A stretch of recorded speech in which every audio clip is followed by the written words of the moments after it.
Today, Iran is at the center of a global crisis. Its name dominates headlines, a focal point of international diplomacy, conflict, and concern. From its nuclear ambitions to its influence across the Middle East, the nation once known as Persia holds a pivotal and often precarious position on the world stage. The decisions made in Tehran ripple outwards, affecting global energy markets, regional stability, and the delicate balance of international power. For many, modern Iran is a complex and volatile puzzle, a nation of deep history and revolutionary fervor. But what if the script for its current role was written not in the 20th century, but thousands of years ago? But 2,500 years ago, ancient prophets claimed to have foreseen its rise, its falls, and its role on the world stage. In an era of bronze and iron, when empires rose and fell like the tides, a series of writers living in and around the lands of the Bible recorded visions they claimed were not their own. They spoke of future kingdoms, of specific rulers, and of grand geopolitical shifts that would shape the destiny of this very region. They described a nation, identifiable as Persia, playing a key part in a drama that would unfold over millennia. Were they divinely inspired? Or is this one of history's greatest coincidences? This isn't about destiny, it's about evidence. We are going to test the prophecies. We will approach these ancient texts not as articles of faith, but as historical documents, artifacts to be scrutinized, dated, and cross-examined against the archaeological and historical record. Our investigation will be forensic. We will separate what is verifiable from what is interpretive. The goal is not to prove or disprove faith, but to rigorously examine the claims. Can a series of ancient writings truly contain a blueprint for the future? Or are we simply projecting our modern realities onto the vague and poetic language of the past? The stakes are high, because the answer challenges our very understanding of history, time, and the source of human knowledge. The Bible isn't a single book. It's a library written over centuries. This collection of 66 books, composed by more than 40 authors on 3 continents, spans a period of at least 1,500 years. It contains law, poetry, history, and prophecy. Understanding this is crucial. A prophecy's significance is tied directly to its date of origin. A description of an event written it happens is a prediction. The same description written is simply history. Therefore, the dating of these texts will be a central battleground in our investigation. Within it are texts that make stunningly specific claims about the future of the Persian Empire. These aren't vague pronouncements about a great king from the east. They are detailed, falsifiable claims that name names, predict political policies, and outline military conquests with unnerving clarity. These writings form the core of our inquiry. We'll examine the prophecy of Cyrus, the vision of the ram and goat, and the warning of Ezekiel. Each of these presents a unique challenge.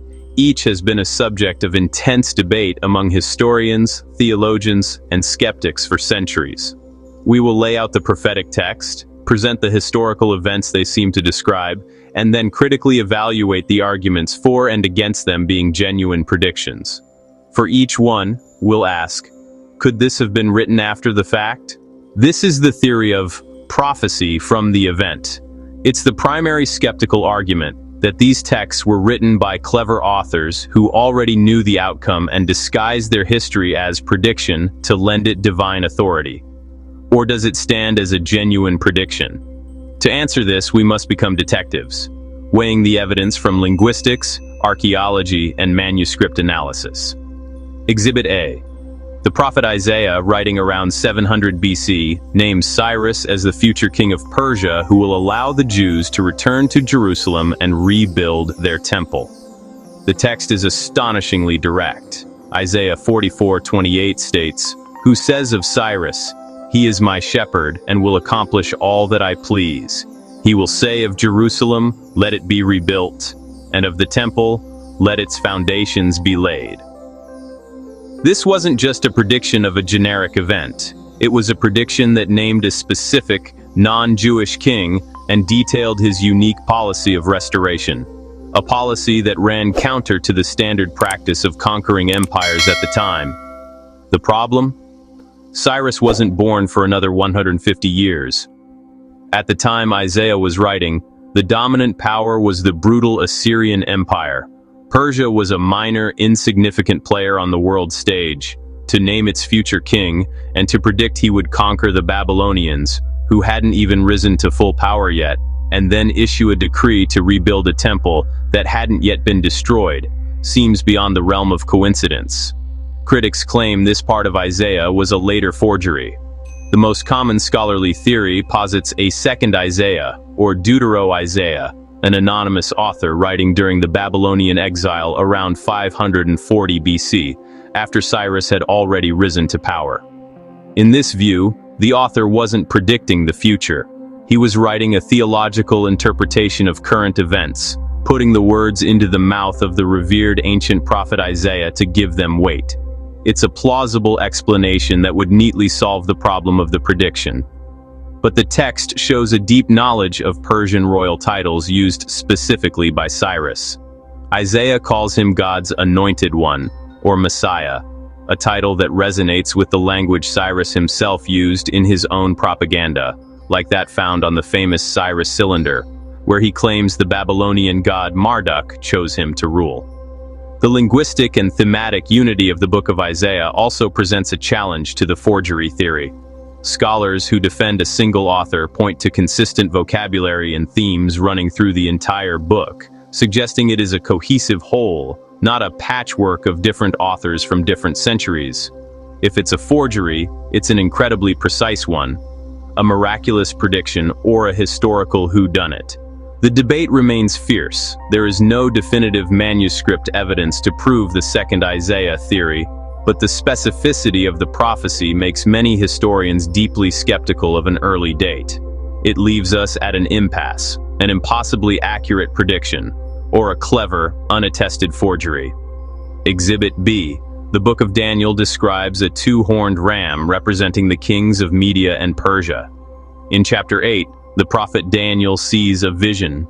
He sees a ram charging westward, northward, and southward, so powerful that no animal could stand against it. The vision itself provides the interpretation. The ram that you saw with the two horns, they are the kings of Media and Persia. With the two horns, one growing taller than the other, perfectly symbolize the Medo-Persian alliance, in which Persia, initially the junior partner, grew to become the dominant force. Then a goat with a single great horn destroys it, the king of Greece. The vision continues. A male goat comes from the west, moving so fast its feet don't touch the ground. It has a conspicuous horn between its eyes.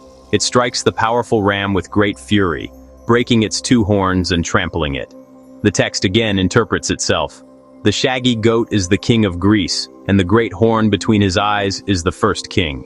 This is a stunningly accurate depiction of Alexander the Great's lightning-fast conquest of the vast Persian Empire, beginning in 334 BC. The great horn breaks and four rise in its place. Alexander's empire split among his generals. The prophecy foretells that at the height of its power, the great horn would be broken, and in its place, four prominent horns would grow toward the four winds of heaven. History records that Alexander the Great died suddenly at the peak of his power in 323 BC. His empire was not inherited by a single heir, but was fractured by war among his generals, the Diadochi, eventually solidifying into four main Hellenistic kingdoms, ruled by Ptolemy, Seleucus, Cassander, and Lysimachus. The historical fit is nearly perfect. The symbolism is precise. The Medo-Persian alliance, the speed and direction of the Greek conquest, the identity of the first king, his sudden demise at his peak, and the subsequent four-way division of his empire. The detail is so exact that it becomes the prophecy's biggest problem. The question is, was Daniel written in the 6th century BC predicting this, or in the 2nd century BC recording it as past history? The book itself claims to be written by Daniel, a Jewish exile in Babylon in the 6th century. If true, it's one of the most spectacular and detailed predictions ever recorded. However, the majority of modern critical scholars argue for a 2nd century date, specifically during the reign of the Greek king Antiochus IV Epiphanes, around 165 BC. Exhibit C, Daniel 11 details wars between the king of the north and the king of the south. This chapter is a long, dense, and astonishingly detailed political and military history of the Hellenistic period, framed as a prophecy. It describes the intricate conflicts between the Seleucid dynasty in the north, Syria, and the Ptolemaic dynasty in the south, Egypt, the two successor kingdoms that vied for control of Judea. Political marriages fail, surprise campaigns unfold, and a temple is desecrated. The chapter reads like a history textbook, chronicling specific events like the marriage of Ptolemy's daughter Berenice to the Seleucid king Antiochus II, a marriage that ended in poison and failure, just as described. It details military campaigns with a precision that seems to defy prediction. Those details align with Antiochus Epiphanes, so well that many call it coded history. The prophecy culminates in a figure who desecrates the Jewish temple, an event that perfectly matches the actions of Antiochus IV in 167 BC. He erected an altar to Zeus in the Jerusalem temple and banned Jewish practices, sparking the Maccabean revolt. For most scholars, this is the smoking gun. The prophecy is incredibly accurate up to the time of Antiochus, and then, they argue, it becomes vague. This suggests the author was a contemporary of Antiochus, writing history disguised as prophecy to encourage his persecuted countrymen. Ezekiel foresees a northern coalition with Persia.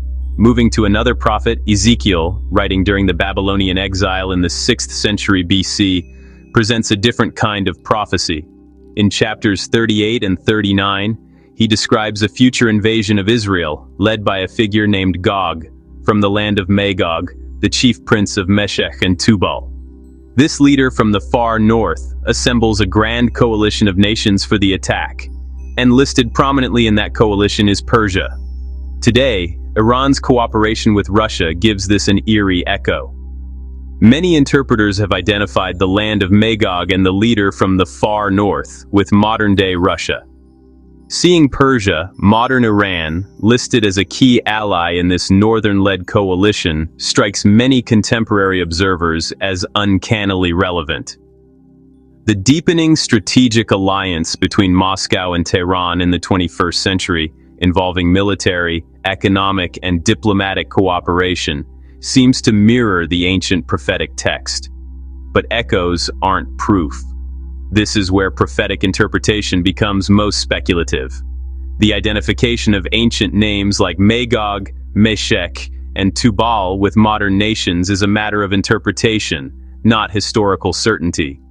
While the parallels are intriguing, they rely on a chain of assumptions. Unlike the specific falsifiable claims in Daniel, this is a broader, more symbolic vision whose fulfillment is much harder to verify. It's a pattern, not a photograph. So, what's the verdict? Historically, the case is mixed.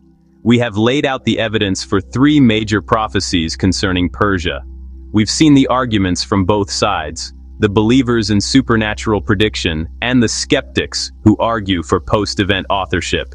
The evidence is not uniform, and a single simple verdict is impossible. Daniel's precision likely reflects later dating, yet the accuracy is stunning. Isaiah's Cyrus remains a puzzle. The case for Daniel being a 2nd century history is strong, based on the sheer density of accurate detail up to a specific point in time. Yet, even if it is history, its preservation and acceptance as prophecy is a historical phenomenon in itself. The Isaiah passage, however, is more difficult to dismiss. The arguments for a later author are logical, but lack direct manuscript proof, leaving the door open to the possibility of a genuine and truly baffling prediction. Persia, modern Iran, has been central for millennia. Whether through coincidence, coded history, or genuine prophecy, one fact is undeniable. This land and its people have remained at the crossroads of history, just as the ancient texts described. From the empire of Cyrus the Great to the Islamic Republic of today, Iran's story has been intertwined with the fate of the world. The past may not predict the future, but it still writes the script. The echoes of these ancient prophecies, whatever their origin, continue to resonate in the geopolitical landscape of our time, shaping perceptions and influencing beliefs. The questions they raise are as relevant today as they were 2.5 millennia ago. For more, watch my deep dive on Enoch's forbidden journey,